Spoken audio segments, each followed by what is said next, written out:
Welcome back to the Time Capsule Show podcast, where we learn a little more about life through the stories of everyday people just like you and me. I'm Joerenz, and today we have award-winning filmmaker and social activist, Sunnie McFadden-Curtis. Welcome to the show, Sunnie.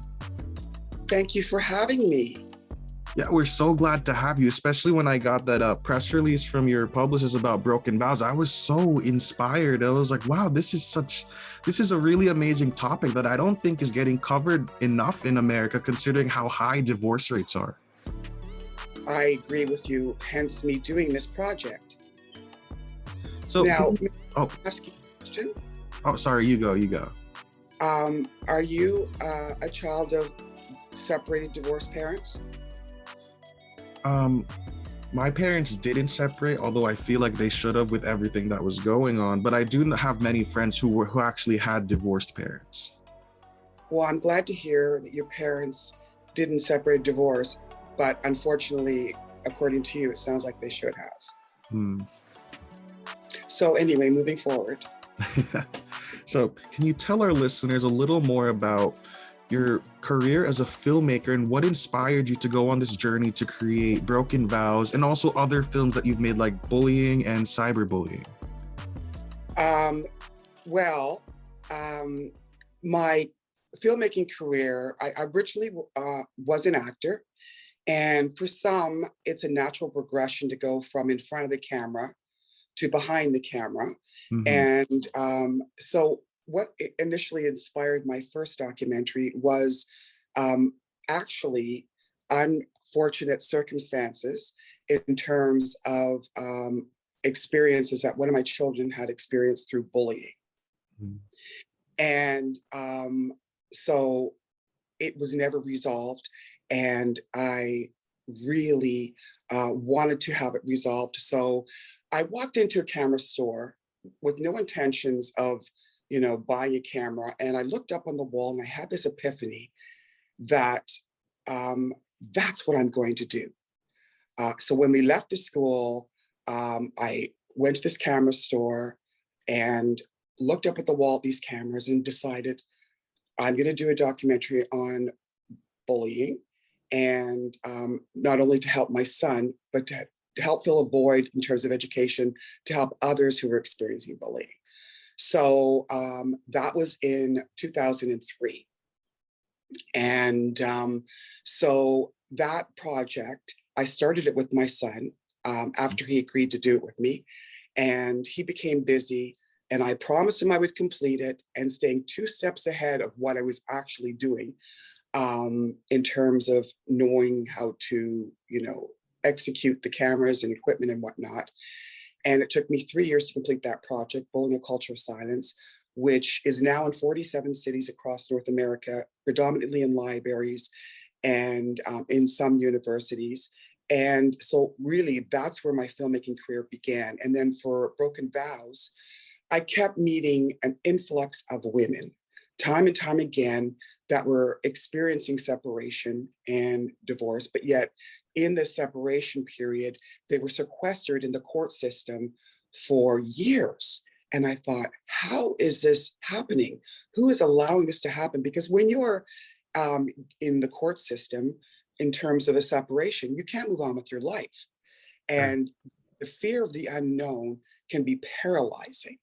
So I then, and I hadn't decided to do a documentary at the point, but I really wanted to try and get some questions answered. So I went to the court system and started poking around, asking questions, and then realized a real need and a void for this kind of information and education. And there began my journey to produce Broken Vows: Stories of Separation. That is absolutely amazing. And I'm sure with all the people that you've interviewed in your film, you've also touched their lives, and hopefully their stories touch the lives of so many people out there, especially women who are struggling through separation. Well, yeah, separation, and thank you for that. Separation can be one of the most psychologically exhausting times in a woman's life, when she is trying to take care of her children, save her home in some cases, and just maneuver her life upon separation. And so it is, again, one of the most difficult times a woman will experience. So that was my intention and hope, to help women through this process, through the darkness to the light. That is absolutely amazing and so inspiring. Thank you. So let's say you were pursuing a different path. Do you think you'd pursue a different path? You mean a different path in my filmmaking, or a different path of career choice? In career choice? Well, if I had my choice, one of the top three things that I would like to do is be a psychologist. Oh. And actually, I can see the connection there, because especially with like you said, like divorce separation is such a psychologically exhausting, emotionally exhausting thing. I would bet that you'd be able to do a lot of research in that field, being a psychologist. Correct. And although filmmaking is far-reaching, it would be nice to add the psychology side to it as well. But to be honest, in doing this project, you almost feel like a psychologist, because you're listening to these stories. And in some cases, I listened to their stories for years as I followed them. Hmm. So what would you say are some of these markers for separation and divorce? What are these sort of like commonalities? I'm sure that there's many different types of people that we've interviewed, and of course there's intersectionality, but what would you say are those commonalities, those things that cause separation or seem to be taxing on people? Well, I don't like to paint all the stories of separation with one brush, Mhm. because each story is unique in and of itself, which is again why I tried to portray that in Broken Vows Stories of Separation. But some of the things that might reoccur are financial circumstances, infidelity, and perhaps lying, a number of things. But I would say that financial and infidelity could be two of the top. And then there's the other, where sometimes you just fall out of love.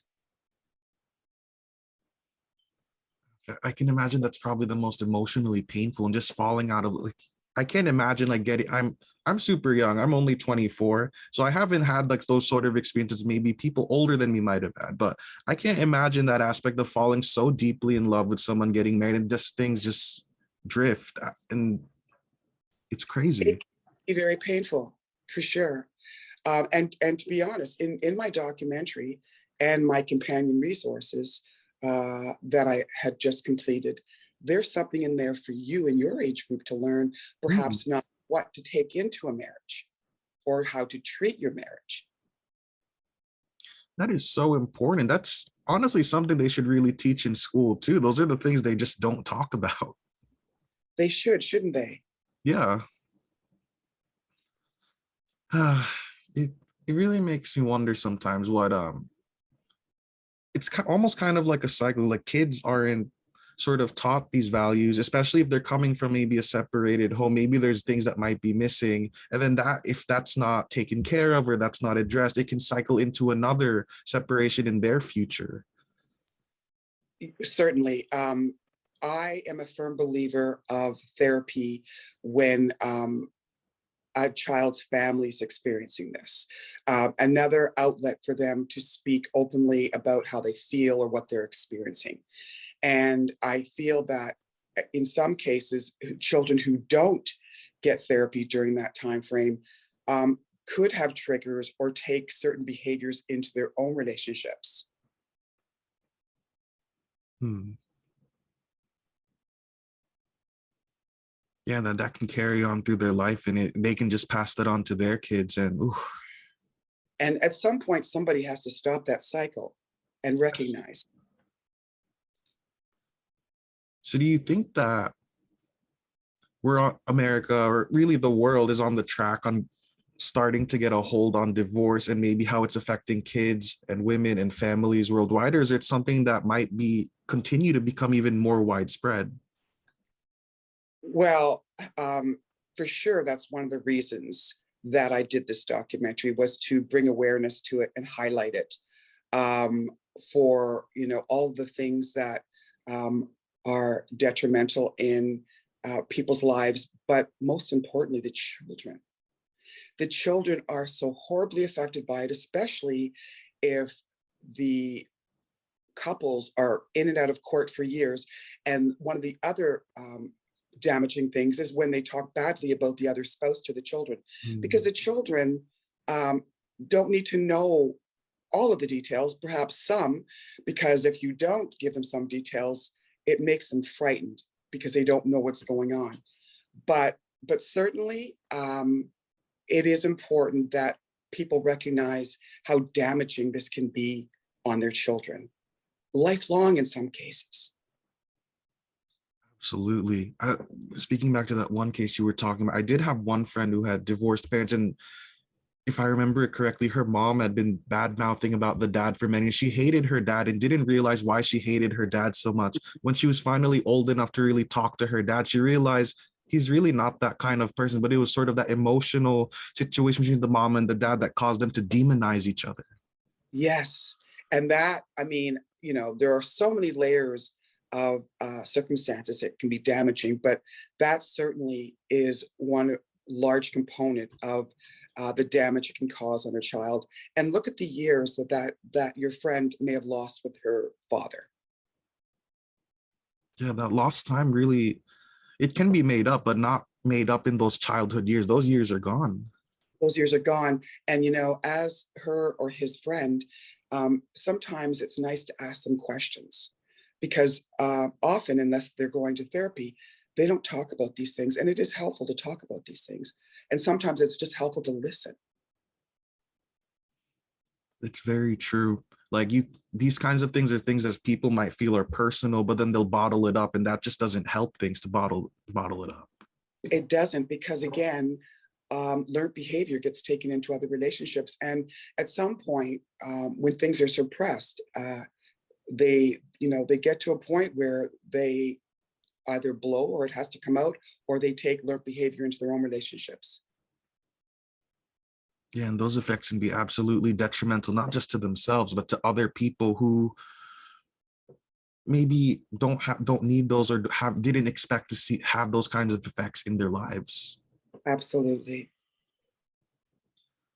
All right, so we're now at the point of the segment of the show that we like to call past, present, and future, where we're going to be exploring 3 different time periods of your life and comparing them. So let's start with the present. How do you see yourself today? That's a really vague question. How do I see myself in terms of overall? Yeah, more or less overall. Okay, so I see myself as a very strong, compassionate woman who loves her children and is a social advocate who loves to help people and educate, who loves life, loves music, um, loves the work she does, and I want to continue the work that I do. But I see myself as a very strong, compassionate, loving, smart woman. And we absolutely need more people like you in the world. Thank you. Now, let's take a dip into the past. How would you say this person today compares to the person you were 5 years ago? Much happier. A much happier person in some respects. But certainly, I've learned a lot. I've had many experiences that I could never have foreseen back then, both good and bad. And but I think that she was also very much like I am today, and had the same convictions and strengths and loves. Actually, that's a really important point. Like, for some people, at least that I've met, that I've known in my life, it's either they have a completely drastic change or parts of themselves that you thought were core completely disappear, or maybe like they don't change and they keep all the negative aspects of themselves as well. But it's amazing to hear that you've not only grown as a person, but you've also kept those convictions of being a compassionate person, which is something so important. You know what? With everything that we're going through today, and how difficult life has been, and been for more so for other people, this is not the time uh, to be empathetic or caring to other people. This is the time when people need the support and care and empathy of other people. And that's one of the things I'm finding difficult with what we've all experienced is seeing a lack of that. I wonder if it's something that's just a cause of the situation that we're in today with, COVID, and then we have war overseas and all of that. And then we have sexism, racism all around the world, and especially in the US, or if it might be because of a persisting problem in our culture. Well, in life, my friend, we have choices. We make choices for ourselves. Now, sometimes those choices are out of our control, but Right. more often than not, we make decisions and choices for ourselves. And we can make choices to continue the cycle that perhaps we look so down upon, or we can change the cycle that we look down upon.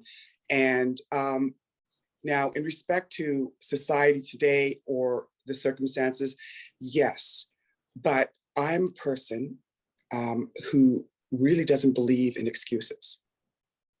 Mhm. And so I do believe that when we make a choice not to be compassionate or to turn a blind eye when somebody needs you, um, those are choices. And I choose not to live my life like that. Now, I'm not saying I'm a saint, but I mean, in the work that I'm doing, that would have to be evident that that's who I am and what I stand for. Absolutely. That's an incredible thought. That's something I'm gonna probably replay after this podcast. That's an Really, incredible thought. All right. And to finish off the segment, how do you think things are going to be for you in the next 5 years? that's a good question. I hope that the work I've done and continue to do will be far reaching, and that it will help so many people, that I'll be living somewhere by the water and have the beautiful scenic water and surroundings to enjoy my time. And I want to continue the work I'm doing, and perhaps I'll have some grandchildren by then. So, but yeah, in the next 5 years, I think things will change a lot for me.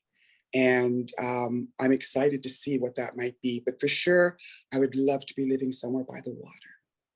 And, That's actually the you know, same thing I'd like to do. There's something so calming about like living near a waterfront, whether it's near a beach or a river. There's just something calming about water. isn't there? Yeah, it's amazing. All right, so now on to the next question. What principles would you say you live your life by?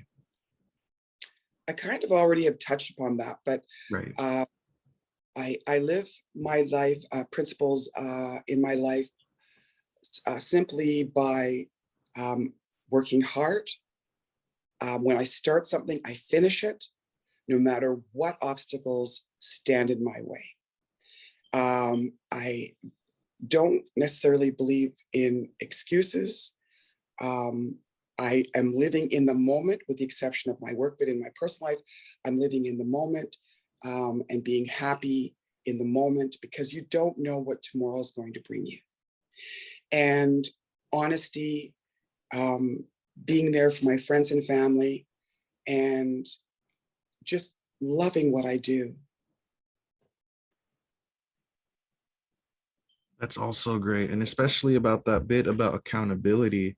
Like now that I'm getting to mull it over in my head a little bit, something that We don't really, that doesn't seem to be taken into account anymore, whether in people's personal lives or some news we see on the news. And in fact, in many, I remember seeing it in like not only in the lives of people like my friend that I had talked about before, but in stories like in movies like A Marriage Story, you can see that in those kind, in some divorces, like there's a lack of accountability for what a person may have done or what a other person may have done. It's all about, sometimes it turns into a blame game, and then that doesn't really resolve that situation. And that's when people end up in court for years in some cases, Mm, because people are willing to hear the other side, like really hear the other side and sit down and just have an honest conversation about their experiences. Sometimes two people do reflect back and see things differently. Like that is possible. But if they were to sit down and have an honest conversation with one another, that might help in terms of moving forward. And in separation situation and divorce, being sequestered in court for years. You know, the blame game doesn't get us anywhere. And we always have to remember the children first. They are what's most important, and they are our future. right. And if we don't take care of that future, then it's going to be very, very dim. And that's definitely something we don't want. Especially with the circumstances we're under right now. You know, sometimes empathy is inherent, but sometimes it's learned behavior. And if we don't demonstrate that for our children and towards our children, then you know they're going to miss out on so much. Absolutely. So speaking of children and speaking of families, what would you say you're grateful for in your life? Oh my gosh, I'm grateful, most importantly, for my babies, my children, and what they've been able to accomplish. And I'm grateful for the work that I do and being able to do it, because so many people, you know, aren't happy with what they do. And I made it happen for myself in terms of the work I do. And I'm grateful for that. I'm very grateful for that. I'm grateful for my good health. I'm grateful for living in a safe place. And I'm grateful to wake up every day. It's a really good point. Those are all very great, especially that last one. I feel like that gets taken for granted a lot. Like just waking up and even being able to breathe in the morning is something people take for granted. And even something as simple as maybe having a hot shower. Right? Because some people in some countries just don't have that. Right. We take a lot for granted, my friend. Absolutely. All right. And now to the question of the show where we get our title from. If you were to leave something in a time capsule for people to dig up 100 years later, what would you put in there and why?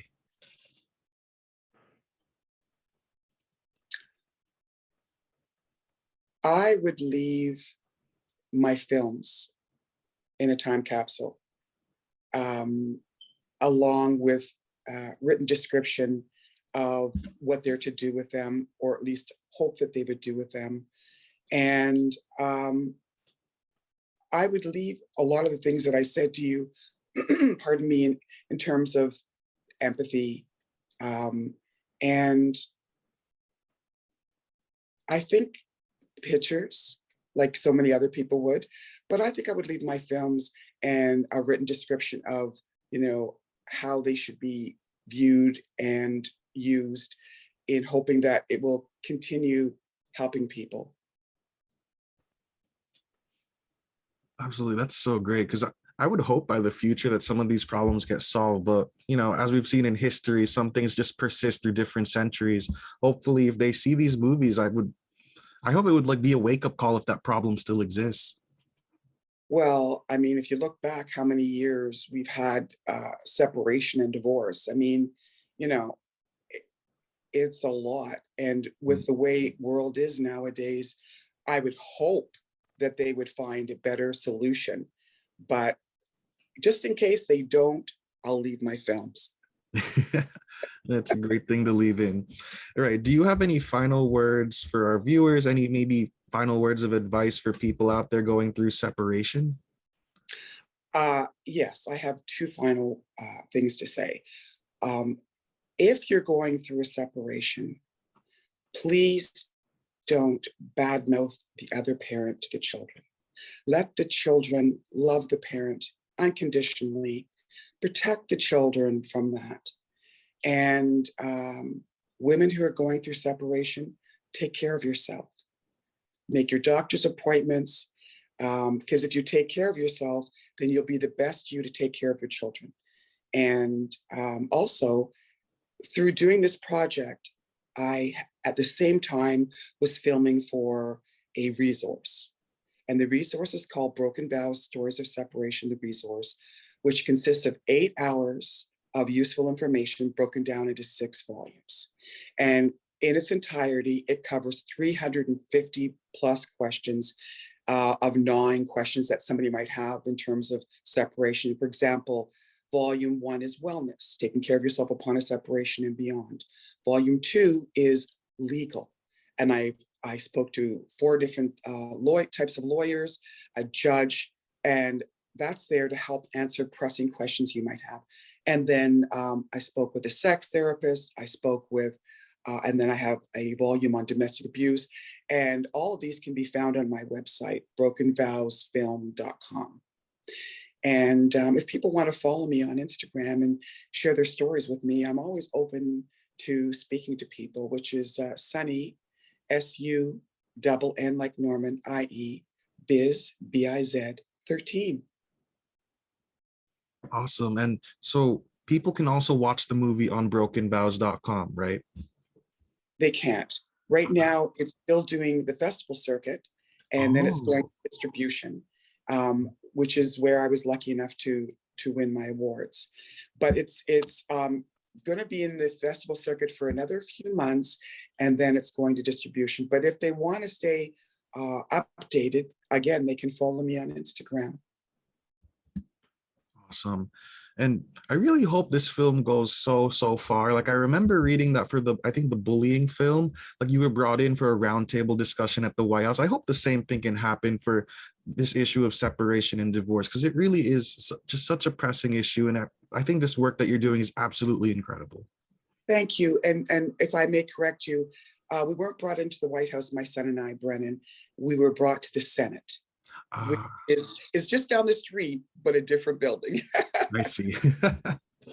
Well, Sunnie, thank you so much for being a part of our time capsule. Thank you to our listeners for tuning in, and please make sure to like, comment, share, and subscribe, and to follow Sunnie on her social media channels and to keep up to date on her films and her great work. So tune in again next week to meet another amazing addition to our time capsule. We'll see you all next time.